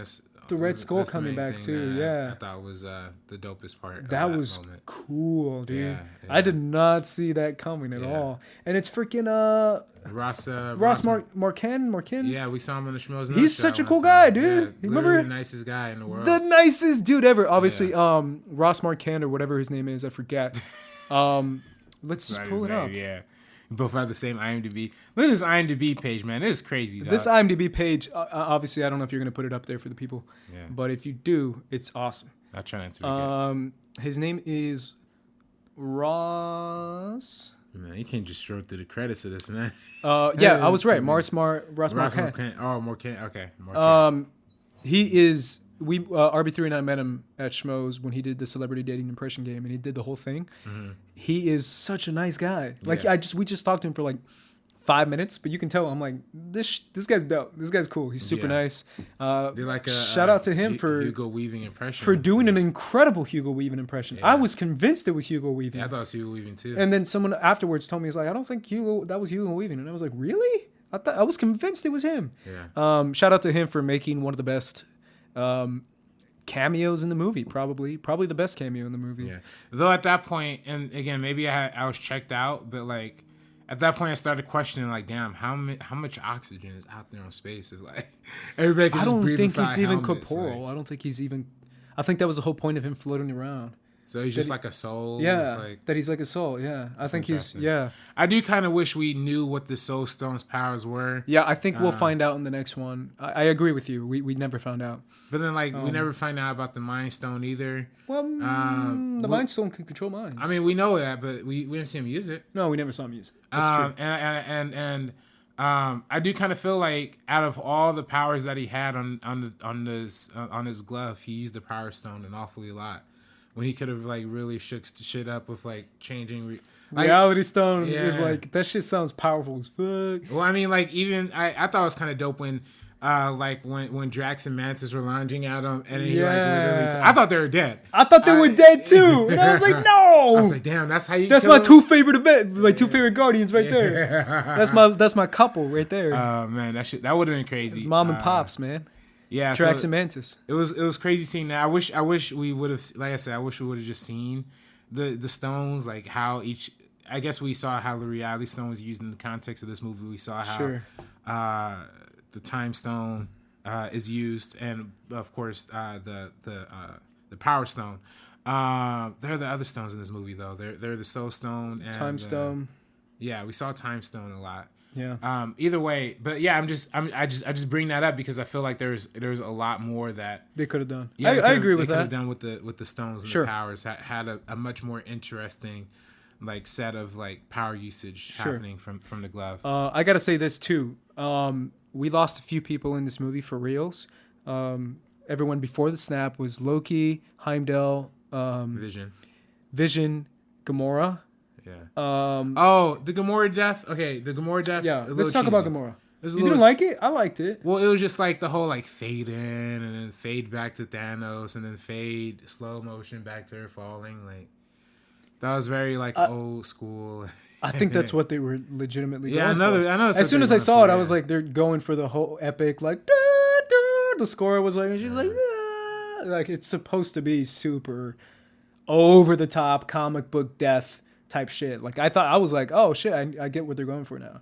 I bought it. Gamora's never been my favorite, but I gotta say this: the Collector, homeboy's dead. Oh yeah, well, know if he's dead. Homeboy's dead. Like I'm having arguments with people too, but come on, Nowhere was burned to ash, and they said that the only scan was like one scan, or like I'm reading 2 scans up ahead. Like that was obviously Thanos and the fake collector with the Reality Stone. Everything else on Nowhere was on fire. Remember that? Yeah, bro. He's probably dead. Yeah, he's dead. Come on now. MCU's got 3 Latinos. We got Luis. We got freaking Gamora, and we got Benicio del Toro. We just lost 2 out of 3. You lost 2 of them. What you doing, Marvel? What you trying to say, Marvel? Hey, Come man, on. We just lost our 2 Latinos, and we only got 1 more, and he probably gonna die in freaking Ant-Man 2. So y'all shady as hell, man. Nah, man, come on, dog. Come on. Where the Latinos at, bro? Where the Latinos at? For real. Hey, man, we lost like 3 black people in this one. Yeah, but y'all gonna come back though. We ain't coming back. Gamora's not coming back. Gamora's not coming back, and the Collector's not coming back. I'm convinced. Okay. And that's 2 Latinos gone, bro. Hey, that's 1 black person gone too. But Falcon. I thought it was kind of I kind of knew it was kind of bullshit when both Falcon and Bucky died. Those are supposed to be the 2 replacements for Cap, and they both died. I was like, all right, I think Anthony Mackie heard you last week when you called him out. Anthony Mackie. Hey man, he called you out. Hey man, bro. I don't know, man. Seeing those interviews, I've been watching other people post interviews, like trying to see who's paired with who. It looked like Anthony Mackie was holding on to the chain pretty all right. So. General Hurt. I mean, William Hurt. I'm sorry, as Thunderbolt Ross. Yeah, come back as a CGI. That was cool. That was a fun little callback to Civil War. It's crazy, man. I think there's a lot of scenes in this movie where like nobody was just like they only had like 3 people on set, but then they just CGI'd the rest in. Like there are a lot of moments where like Spider-Man and Star-Lord and Iron Man are standing in a semicircle, and you just see like Doctor Strange in the background floating. Like it's clear he wasn't there that day of shooting. Sure. That's that's whatever to me. Thunderbolt Ross, clear he wasn't there either. I'm cool with that. Let's finish up with a few more questions that I have for you, Mr. RB3. Already asked those. Who's your most underrated character in the movie for you? Like who for you did some really good shit that no one really talked about? Let me go back to that poster, Ace, so I can see all the characters. There's, War Machine. Oh, War Machine did a good job. Shuri didn't do much. I said Mantis. That was mine. Oh, Groot. Absolutely Groot. Really? Yeah, okay, by building Stormbreaker. Groot when he held the burning thing, putting it together, and then broke off his arm. Yeah, that was a powerful moment. And then like also when he was back on Earth and he shot his arms into the ground and like started like taking out fools that way. That was pretty amazing. Yeah. That was pretty dope. And I, I guess Black Panther himself didn't do much, but like Black Panther. That kind of got me mad. I was like, that suit so powerful. The whole like kinetic energy burst. Shit. Yeah. I was like, yo, that's like really powerful. Yeah. I don't think you can just stop this guy with one punch. Right. Wouldn't it bounce back and punch you back? And the Wakandan like the vibranium suit, like I'm sure it's just like you just can't punch that. Yeah, just be all right. Like, I still feel like Wakanda was dope in this movie. Obviously, you didn't think so, but I thought the technology was cool. I thought the fighting was cool. I thought M'Baku. Hey, we still got M'Baku. He's still around. I thought he kicked ass, even though he's only in for 2 scenes. I thought that was cool. I do like how all these fucking aliens and shit are from all these different planets. And the one time they fucking use subtitles is when some 2 African cats are talking to each other. Like, didn't you notice that? Didn't you notice that, Ace? Didn't you notice that? I did notice that. Did that bother you? I didn't really take it as like... I was like, what the fuck? Oh, okay. What the actual fuck? Hey, we lost 2 Latinos, though. We lost Zoe Saldana and Benicio del Toro, man. You can see a literal raccoon talking to an Asgardian guard, and there's no subtitles. But as soon as M'Baku and T'Challa start talking to each other, that's a good point. Like fucking subtitles and put. I don't know, man. That was crazy. I could talk about Thor all day in this movie, but when Thor was making Stormbreaker, I'll mention it again, dude. When he was out in space just chilling, I was like, yo, this homie just chilling in space, bro. We saw Yondu get friggin' turned into ice and die. But homie Thor is just freaking spitting rocket around and making the freaking rings of a dying star. I thought that was badass. Everything with Thor to me was like more badass than anything Thanos did in the movie. Like to me, that was just like, man, this guy's kicking so much ass, and he's not giving two shits. I did think it was a little weak that they gave him an eye. I think that was just a practical thing. I agree with that. I think that's that was literally just Chris being like, do I have to wear this shit? And they're like, fine. Here, we'll write in that Rocket gives you an eye. Because he didn't want to wear that eye patch anymore. Yeah. I think that's literally just a Mystique, what is it, with Jennifer Lawrence type shit, where she's like, I don't want to be blue. And they're like, fine. I was a little worried they were going to head that route with Vision in the beginning, because they showed a lot of Vision, just Paul Bettany Vision. Paul Bettany. Yeah. But they eventually got back. I got to give a shout out, as far as like, let's give a shout out to acting. Acting in this movie, I still feel like I would give it to Chris Hemsworth, followed closely by Robert Downey. As far as acting, but Paul Bettany was pretty solid as far as acting in this movie. I thought he was pretty convincing as a slightly more evolved Vision. I didn't like his character had to say all that much. Like, I don't know. I felt like that the few scenes he had in Scotland was pretty convincing for me. I didn't like the whole Scotland. Oh really? At all, I thought that was like honestly the worst part of the movie. Oh, I liked it, man. I really liked it. It felt so cheesy. It felt so stagey to me. Like, oh, dude, I loved it. I think ultimately, that's like what prevents me from saying this is like a great spectacle piece too, because I felt like a lot of this was like either shot on a set, shot on a green screen, or like a lot of that was like a lot. That to me was like the whole thing with like the Scotland thing. It was like it felt very much like they were on some back lot in Atlanta or something like that. You know, like instead of being like actually there. Sure.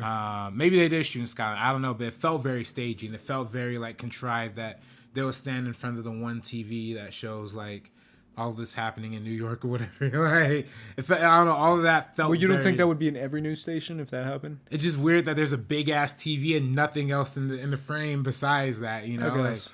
And it just felt like that for a lot of things. Like I you know, for me, maybe I had a harder time with the whole Thanos thing, because when I saw the Thanos flashback of him taking care of Gamora and like moving her along, like that whole thing didn't feel real to me for some reason. Sure. You know, I don't know. Maybe it's like the CGI. I don't know what it was, but like it could have been the CG. Yeah, a lot of it just didn't feel. It's probably the most CG film I've ever seen. It's probably the most CG film ever, to be honest. Yeah, $300 million budget. Yeah. Hey, of course. Let's finish up. I'll finish up by saying, some of my favorite lines. I said some of my favorite serious lines. "Bring me Thanos" by Thor. "Bring me Thanos" is my favorite. Dude, when Thor freaking... Oh, dude, I love Thor so much. When he freaking, like, threw the freaking Stormbreaker and it just went through the gauntlet. And he's like, "I told you I'd kill you for that." And he, like, pushes it in more. I was like, freaking A, dude. Just pop his head off. Yeah. You just killed him. Like, dude, when he was trying to talk, I literally... Because I saw it a second time, so I was thinking... And he's like... if I were Thor, I would have been like, "What's that? That's right." He just popped his head right off. Well, see, that's also like, how come? Because he was trying to be like, "You should have gone for the head," but before he said that, he was like mumbling. Yeah. And if Thor was going like this, if I were Thor, I would have been like, "What's that little bitch? What's that little boy? What?" And just freaking just ripped his spine out. That was crazy. I don't know why. I also don't know why they just didn't kill Thanos again when they're holding him down. I probably said that before. This episode, but sure, when they were holding Thanos down, that could have been a great chance to just like shoot him or something. Slit his throat, yeah. That's like, I'm so violent. That's literally what I think. I told my buddy, I'm like, "Get Mantis, put Thanos to sleep, then slit his throat." Like that's my plan. Yeah. So I wish they would have done something like that. Yeah. But even chop off his arm. I mean, Tony has a sword. Yeah. I mean, you could have chopped off his arm. Technology just growing from his. Yeah. You know, it's always funny, man. This is not a complaint, but I just think it's weird, like watching the first Iron Man movie, looking at the technology in that versus like don't dude, that this, nanotech like, suit was so cool, man. I don't give a cool. shit if it didn't follow continuity. Cool, I just thought it was so cool. It was just, and it's so weird, man. Going and watching this, and then like I don't know, I didn't watch the first Iron. I was watching like trailers or whatever, man. But like damn, that movie was like really just a movie. Like, it Which wasn't one? the first Iron Man. Like, yeah. It wasn't like this fucking giant CGI. Yeah, it but was man, really just shit changes, bro. I get it. No, I'm all for. You can't compare this to the first. No, I'm not comparing it. I'm just saying like it's like a whole nother, like, it feels like almost like a whole nother world, like, to an extent. But hey man, I love seeing Tony Stark in this one again. Yeah, shout out to Tony. Let's wrap this up. Overall, guys, I love this movie. I enjoyed the shit out of it. This is episode 9 for me of Game of Thrones. This is Battle of Blackwater Bay. This is Watchers on the Wall. Score out of 10. But it's hard, man, because I honestly don't see, and I know the same argument. We talked for like 45 minutes. I don't see this as an individual film. Like, how do you want me to judge this? As a season finale? If I judge it like a season finale for a cool TV show that I've been following, or like a preseason finale, like, that's like, I would probably go as high as like a 9, right? Like that for me personally. I would go as high as a 9 for like a season finale build up. We know these characters, we've built this shit, and we just want to see some crazy shit go down. That gets a 9 for me. As a film, like you're saying, like an individual film, maybe like a 7 out of 10. I would probably break it down like that. But again, it's difficult for me to separate my personal connections and my attachment and my own history of comic book knowledge and my own attachment to comic books and to the characters to make a correct assessment, I guess is what I'm saying. Right? But I enjoyed the movie. R.I.P. Loki. Should have never gone too soon. Pissed me off. R.I.P. Asgard. And my last words are going to be, you will never be a god. You will never be a god, RB3. No, I'm kidding. Loki's last line. 2 things. That's funny. Yeah, this movie is a solid 6.5. Shit, for my range personally. Damn, bro. That's not like a bad score. That's a good score, people. 6.5 for me is like pretty all right. You know, that's pretty bad. Better than Avengers 2. That's not a high bar. That's not a high bar. Here's what I say. That's like a little kid who just goes like and like jumps over that bar. No, okay, I'll say this. Here's what I'll say. Out of all the Phase 3 movies, this might be like my least favorite. All right, but Phase 3's got some good shit. Yeah, no, it's great collection of movies. So I don't know if it's like top 10 MCU for me, but it's cool. It's fun. It's all good, man. Yeah, it's fun. All right, guys. That was our Infinity War spoiler review. Please let us know in the comments. I'm sure you will. What you thought of the movie. What are your favorite lines, favorite characters? Go ahead and spoil the shit out of it. I don't care. You can follow me at Squad Leader Ace. At RB3 Schmoes. And we are peacing out from the Bean Enough podcast. Peace out, guys, because we kick names and take ass.